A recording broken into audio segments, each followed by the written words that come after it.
guidance on how to further define or interpret probable cause, because I think you're right. I think it is a legal charging term that And I wonder if, we need some It clarity. should be, it should just be clarity. knows or. Is or aware of, reasonably yeah. should know. and it could be that earlier in the code section, that's a defined term, which would actually help. Or put it in language that school people understand, which is reasonable suspicion. Mm-hmm. Or I'd even say, a good faith reason to believe or something. Mm-hmm. There are 20 other ways to say this that don't. Right. Yeah. cause That these don't problems. use the term, yeah.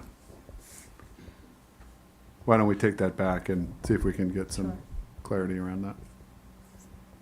Sure.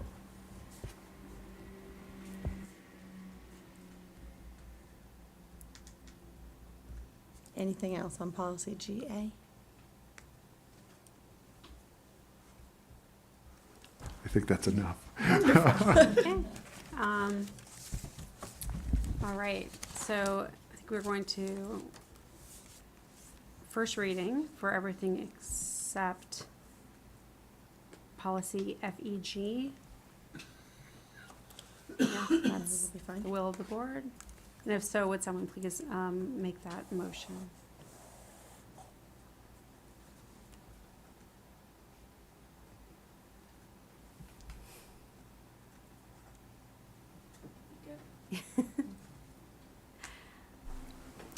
I move that the school board approve first reading of the policies IIAA textbook selection, adoption, and purchase, IIA instruction materials, IIAB supplementary materials selection and adoption, GCQA non-school employment by staff members, GCBD staff leave and absences, GCBEA leave without pay,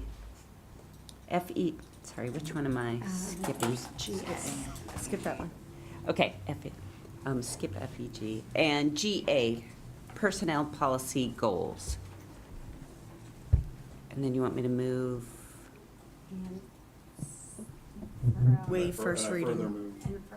and I further move we waive first reading of FEG construction planning and move to Second reading and second reading and adoption. All right.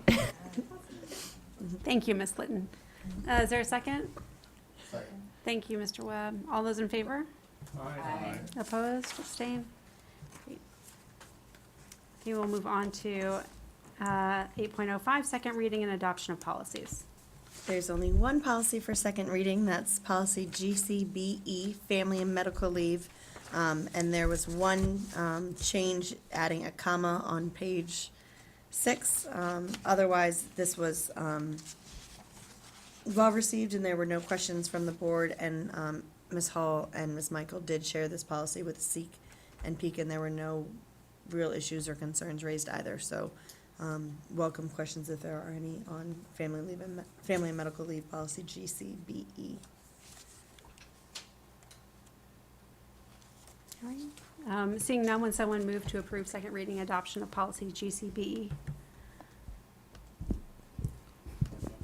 I move that the school board approve second reading and adoption of policy GCBE, family and medical leave. Thank you, Ms. Litton. Is there a second? Second. Thank you, Mr. Webb. All those in favor?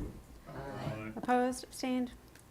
Move on to 8.06, the approval to dispose of assets. Ms. Michaels. Thank you so much. I'm coming to the school board this evening requesting your approval to dispose of a bus through an online auction. This is a 2000 Safety Liner bus that the school board had previously allowed us to replace, but we hung on to the bus and kept it as a spare. Now, based on repairs that are needed, it's no longer feasible for us to maintain this bus. It was truly just an additional spare that we have, so we're requesting your approval to auction it off through Colonial Auction, who we've used previously to auction off unused buses. Any questions? Anyone like to buy a bus? Bus available. If not, would someone move to authorize the superintendent to dispose of a bus? I move that the Falls Church Public School Board authorize the superintendent to dispose of a bus through an online auction process, with the proceeds being recognized as miscellaneous revenue in the school operating fund. Thank you, Ms. Russell. Is there a second? Second. Thank you, Mr. Castillo. All those in favor? Opposed, abstained, none. 8.07, approval of milk and meal prices. Ms. Michael. Thank you so much. After looking at our food and labor costs that we're projecting for next school year, we're coming to the board recommending that we increase lunch prices for 2020. We'd like to maintain milk prices the same as well as breakfast prices the same for next school year. When you look at the prices that we're proposing, we would like to increase the cost of an elementary lunch from $3 to $3.25, and then to increase the price of a lunch at secondary school from $3.90 to $4. This is the first time that we've increased our lunch prices since 2017. So we request your approval to do that, beginning with next school year. Any questions? Yes, Mr. Castillo. Hey, Madam Chair, is there any adverse impact that we think could come from elasticity of demand consequences, that some kids might not end up buying as much in the way of lunch? Any, is this, do we really need to capture this additional revenue, and are there any consequences? I truly believe that we do need the additional revenue as we look at the food service fund for last year. They lost money for the first time. We've really been working on increasing participation, and we do have salary increases for employees next year. Richard Kane has really tried to take a multi-year approach, so looking at not increasing lunch prices each year, but doing it every couple of years. So this, truly is the first time we've increased them in a couple of years. When we look at the lunch prices themselves, I know this sounds kind of strange, but for anyone paying cash, the $3.90, giving that dime back, takes additional time as we check out. So we're hoping that parents really see the $4 as something that's convenient, as well as $3.25. When we think of the adverse impact of families, one of the things that's been really clear this year is we don't have a solid policy in place for what to do for students that show up at lunch and don't have money to pay for lunch. So when you look at, we have really strong policies and practices in place in terms of serving our students that are eligible for free and reduced price meals. But what do we do with that student who shows up in the high school line and who doesn't have funding to pay for that lunch? So one of the things that we've really looked at is really formalizing our policy and allowing those students who don't have funding for lunch next school year to always be able to obtain a hot lunch. Right, so they won't be able to go through and get, 6 Gatorades through a la carte, but if you have no funding on your account, really allowing that student and ensuring that they're able to get that hot lunch for the day. So we really hope that will mitigate any impacts for students who don't have money on that day, but we really will want to watch our participation. One of the things that's great about our program here is we really do cook our food from scratch, and we use healthy and nutritious meals.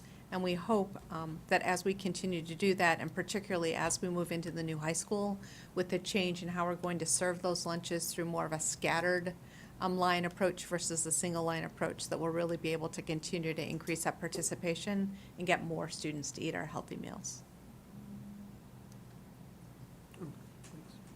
So this is a little bit off topic, and I don't know, this might be more of a Superintendent Noonan question, but do we currently have a policy or practice in place for meal delivery to, I guess, specifically George Mason? Because I know that that's been a hot topic lately, and that there's some districts who are early schools that are developing policies that there's no Uber Eats, no, Yeah. DoorDash, et cetera. Yeah, there are a number of schools in the region that do limit that pretty extensively. I don't know that we necessarily have a policy around that right now. It is something that we can certainly talk with Mr. Hills and also with Ms. Hardy about. I think part of the issue that surrounds that just generally is disruption, safety and security. I think there's some solid gold reasons not to do it. I think that we do get into some issues around fairness and equity, who can get it, who can't get it. So I think those are all good questions to ask. My preference would be to be able to offer really good options so that kids won't have to do that. And I think that in the new high school with the new serving As Ms. Michaels suggested, the distributive serving opportunities that will be able to rival other places, but it's hard to beat some things that get delivered. But I'd like to get to know, I think one of the things that would be interesting would be to get to know how much that's actually happening, because I do think it is happening, I just don't know how much, and how much of it's also teachers that are doing it as well. Yeah, because it just seems like that would be a disruption, not just to the front desk and having to deal with the security issue of it, but also just the time and energy it's taking staff to monitor that. So Right. I was just curious if that's something that's become a problem at the high school. I haven't Or heard middle it, school. but that doesn't mean it's not a problem. I just haven't heard about it from either of our principals at this point. If there's no further questions, would someone please move to approve the new prices?